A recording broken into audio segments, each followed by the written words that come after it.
xibaar yu wér te wóor ca tàng-tàng ba abonnez-vous pour ngeen di mën di jot suñuy vidéo. dal leen ak jàmm seen chaîne bi di Buzz 221 HD kii di Modou Diouf di akub chroniqueur bu kenn dootu présenté ci réew mi di Sénégal ginnaaw ba kii di Serigne Mbacké Ndiaye di akub ancien ministre de la République ci régime Abdoulaye Wade di wëree ci plateau yi bëgg gëmloo Sénégalais yi que ne kii di Ousmane Sonko ci lu waa Cour suprême daal di dàq rabaadare bu mu jubbaloon ci coow li nga xam ne moom moo jaaroon ci diggante moom ak kookee di Mame Mbaye Niang li ni mel day daal di sabab du mën a daal di nekk candidat ci élection présidentielle 2029 yi ñu nama amal ci réewu Sénégal kii di Modou Diouf daal dinay xamal Sénégalais yi que ne kàddu yooyee kii di Serigne Mbacké Ndiaye di yëkkati dara xaajul ba ciy dëppoog lu am si li ni mel kii di Modou Diouf ne lu leer ba am moom mooy que ne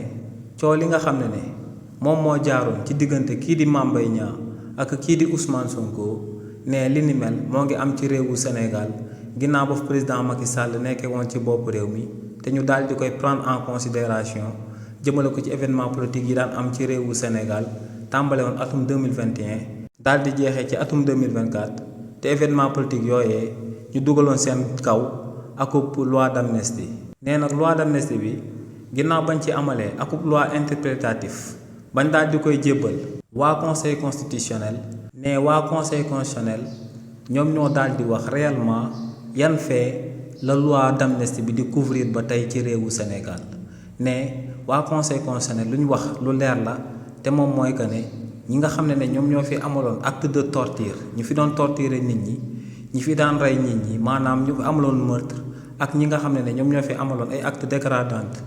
maanaam ñu doon toj boutique yi ak magasin yi ñooñee loi d'amnistie bi couvriru leen waaye nag beneen fait politique bu amoon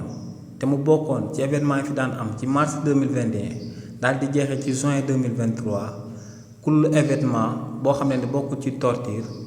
ak yàq ak tamit rey ay nit que ne fait yooyee loi d'amnistie bi day continuer di ko couvrir même bu fekkee ne sax danga cee am akub condamnation bu définitif comme kaaw bi nga xam ne moom moo daal di jaar ci diggante kii di Ousmane Sonko ak Mame Mbaye Niang donc kii di Modou Diouf ne lu leer ba am moom mooy que ne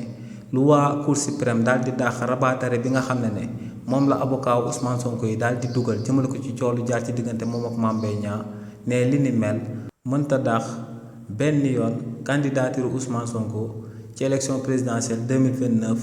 yiñ na ma amal ci réewu Sénégal. xibaar yu wér te wóor ca tàng-tàng ba abonnez-vous pour ngeen di mën di jot suñuy vidéo.